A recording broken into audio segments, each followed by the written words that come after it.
Turn in your Bibles. Revelation 8. I'm going to do what I do. I get the bookmarker in there. We'll be on the same page next week, too. Revelation 8, I'm going to read verses 6. Going to continue on through chapter 9. A little bit more, a little longer. But we got to get the whole story. That's a pretty good picture. You'll see why a little bit. So. Then the seven angels who had the seven trumpets prepared to sound them. The first angel sounded his trumpet, and there came hail and fire mixed with blood, and was hurled down upon the earth. A third of the earth was burned up, a third of the trees were burned up, and all the green grass was burned up. The second angel sounded his trumpet, and something like a huge mountain, all ablaze, was thrown into the sea. A third of the sea turned into blood, a third of the living creatures in the sea died, and a third of the ships were destroyed. The third angel sounded his trumpet, and a great star, blazing like a torch, fell from the sky on a third of the rivers and on the springs of water. The name of the star is Wormwood. A third of the waters turned bitter, and many people died from the waters that became bitter. The fourth angel sounded his trumpet, and a third of the sun was struck, and a third of the moon, and a third of the stars, and a third of them turned dark. A third of the day was without light, and also a third of the night. As I watched, I heard an eagle that was flying in midair call out in a loud voice, "Woe, woe, woe to the inhabitants of the earth, because of the trumpet blast about to be sounded by the other three angels." The fifth angel sounded his trumpet. I saw a star that had fallen from the sky to the earth. The star was given the key to the shaft of the abyss. When he opened the abyss, smoke rose from it like the smoke from a gigantic furnace. The sun and sky were darkened by the smoke from the abyss, and out of the smoke came locusts down upon the earth and were given power, like that of scorpions of the earth. They were told not to harm the grass of the earth or any plant or tree, but only those people who do not have the seal of God on their foreheads. They were not given power to kill them, but only to torture them for 5 months. And the agony they suffered was like the sting of a scorpion when it strikes a man. During those days, men will seek death, but will not find it. They will long to die, but death will elude them. The locusts looked like horses prepared for battle. On their heads they wore something like crowns of gold, and their faces resembled human faces. Their hair was like women's hair, and their teeth were like lions' teeth. They had the breastplates like breastplates of iron, and the sound of their wings was like the thundering of many horses and chariots rushing into battle. They had tails and stings like scorpions, and in their tails they had power to torment people for 5 months. They had as king over them the angel of the abyss, whose name in Hebrew is Abaddon, and in Greek Apollyon. The first woe is past. 2 other woes are yet to come. The sixth angel sounded his trumpet, and I heard a voice coming from the horns of the altar that is before God. It said to the sixth angel who had the trumpet, "Release the 4 angels who are bound at the great river Euphrates." And the 4 angels who had been kept ready for this very hour and day and month and year were released to kill a third of mankind. The number of their mounted troops was 200 million. I heard their number. The horses and riders I saw in my vision looked like this. Their breastplates were fiery red, dark blue, and yellow as sulfur. The heads of the horses resembled the heads of lions, and out of their mouths came fire, smoke, and sulfur. A third of mankind was killed by the 3 plagues of fire, smoke, and sulfur that came out of their mouths. The power of the horses was in their mouths and their tails, for their tails were like snakes, having heads with which they inflict injury. The rest of mankind that were not killed by these plagues still did not repent of the works of their hands.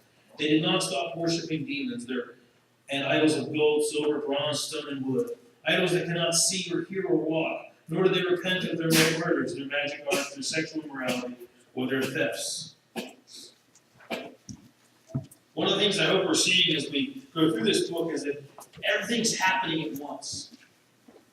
John is seeing into the spiritual realm what God has revealed through creation, and he sees it all at once. The struggle comes as he tries to explain it in terms that his readers are going to understand. When you walk into a room, when you walked into this room, you saw the entire room all at once. But if I ask you, describe what you saw, you don't describe things individually, one thing at a time. Does that mean you saw them one thing at a time? No, you saw the whole thing at once. And so, and it might take you 15 minutes to describe it to me, but it took you all of 2 seconds to see it. And so that's what does it mean it took you 15 minutes to see it all? No, it took you a moment to see everything in this room. It takes time to describe what you saw. And that's what's happening as John describes what God is showing him. John sees it. It probably doesn't take him very long to see the whole thing. But it takes him a long time to write it down and describe it to us. And it really isn't clear how long it took John to see all these things. Visions typically aren't very long.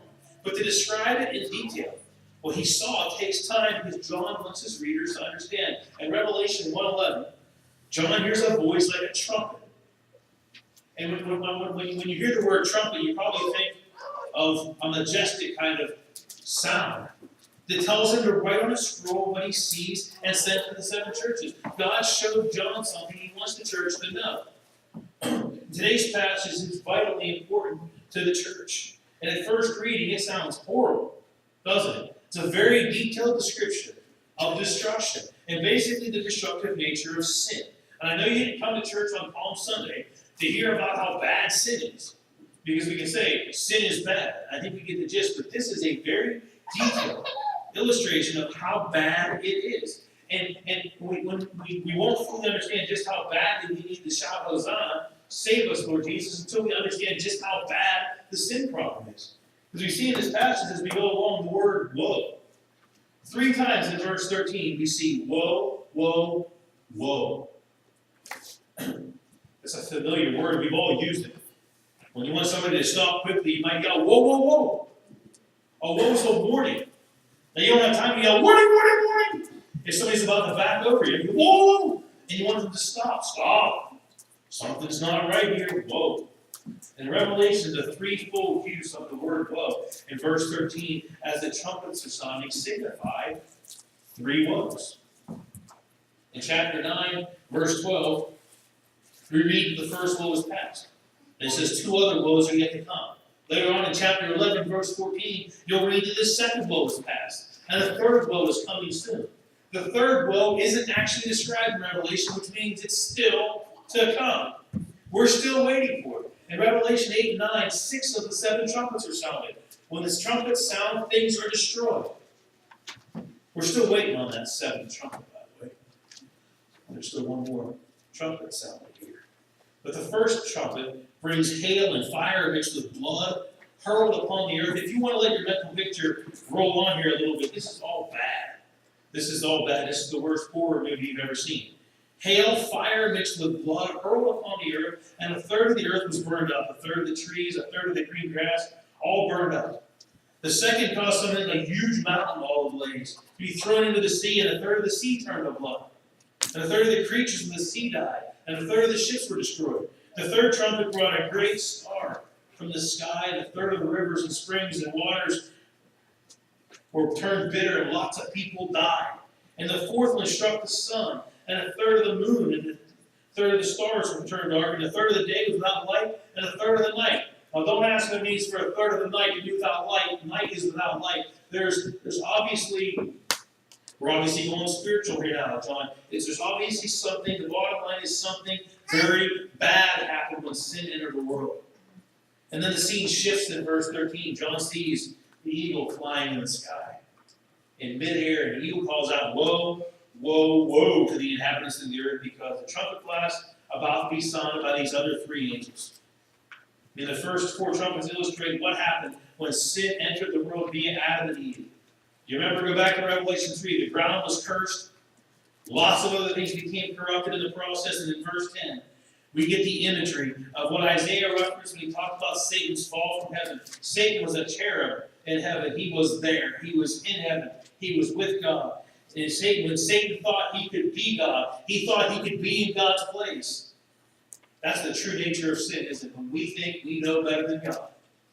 When I decide I'm God, which I haven't, by the way. When you decide you are God, or you know better than God, or you decide, hey, there's this part of God's word I don't really like, so God, we just outvoted you, God, and we think you're wrong. You're a little bit outdated, they want to say. Once we decide we know better than God, we've embraced the full nature of sin and rebellion. Satan and his angels were cast out of heaven to the earth. And they're here to recap it, as illustrated in chapter 8 and 9 with these three woes. The first destruction dealt with the physical side of creation and how sin has affected it. Now we're moving to the human side in chapter 9. Woe to the inhabitants of the earth because of these three trumpet blasts. And as the fifth one sounds, John sees the star that had fallen from the sky to the earth. The star was given the key to the shaft of the abyss. And when he opened it, smoke rose like from a furnace. It's pretty good, pretty good idea of what we're seeing here. The sun and sky were darkened by the smoke, and locusts came down upon the earth and were given power like scorpions. Now picture this. You know what locusts are, right? And we know what scorpions are. The prophet Joel talked a lot about locusts devouring the earth. And they do. But can you imagine what locusts could do when they had power like scorpions? The sting of a scorpion can kill you. Too bad Jan's not here. She was in Arizona. They have scorpions in Arizona. You don't walk barefoot in Arizona. I don't imagine. Never been there. Don't figure on it. I like dealing with our problems, scorpion problems. But if locusts could do what scorpions do, there'd be real problems. That's destructive. Locusts usually travel in large swarms, don't they? They're almost give you the willies just thinking about it. They're destructive. But these locusts were told not to harm the grass, the plants, and the trees. But only those people who don't have the seal of God for it. See, these aren't typical locusts, because locusts eat grass, plants, and trees. That's what they do. That's what they destroy. But not these locusts. These locusts represent sin, and they prey upon those who don't know Jesus, who aren't sealed with the Holy Spirit. It's ugly. We wonder why so many people do so many evil, stupid things in the world. They don't know Jesus. They simply don't. And it gets ugly, very ugly. Verse 6 says that men will want to die and not be able to. When you look at all the destructive behaviors that have come along, and they don't kill you right away. No, they torture. Their king is the angel of the abyss, Abaddon, Apollyon, literally translated destroyer. Both of those words, the one's Greek, the one's Hebrew, literally translated destroyer. What does the enemy come to do? Steal, kill, and destroy. Satan's their leader. And with this, the first woe was past. John says it's past. It happened. Sin's been around for a long time. Sin's not new. They may invent new ways to sin. Or at least they're just bringing back some of the old ways. But sin's not new. It's been destroying lives since Adam and Eve ate a simple piece of fruit. But there's still two more woes.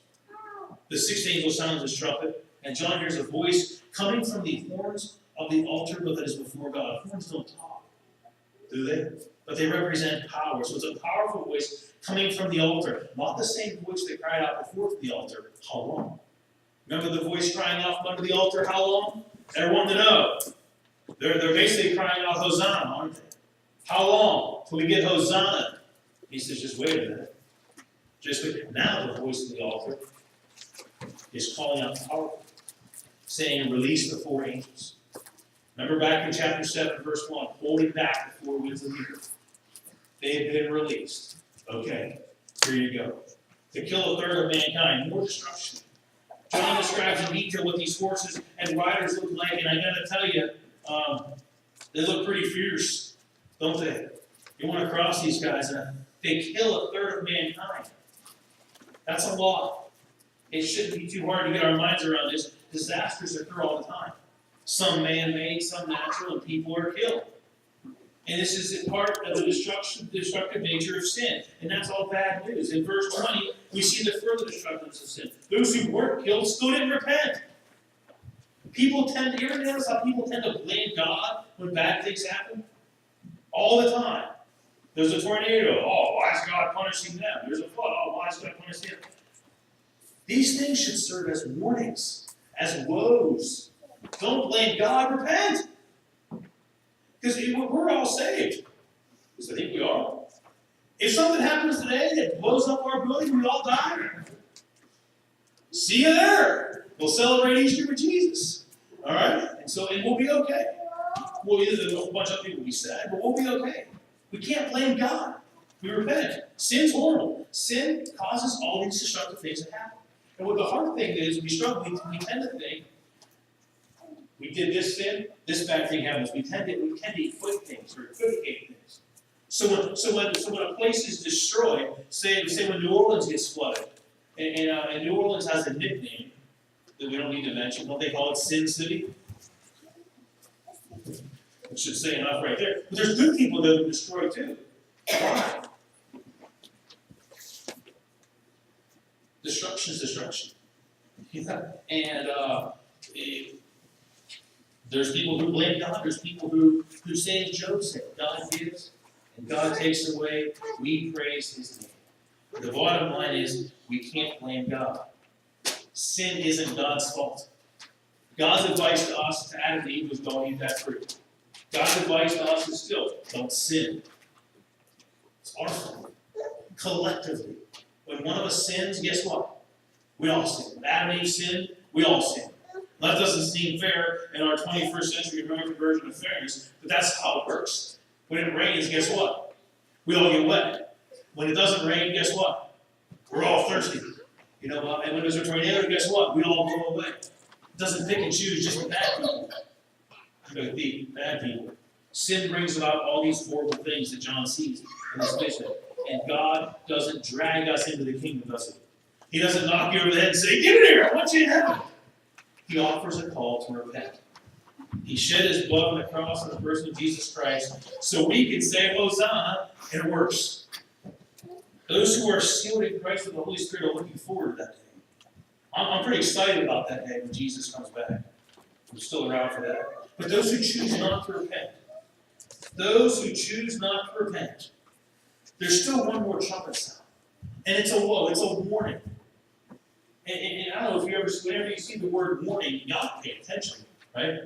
Whether it's a road construction warning, or there'll be a bunch of those who will sing, or any kind of warning.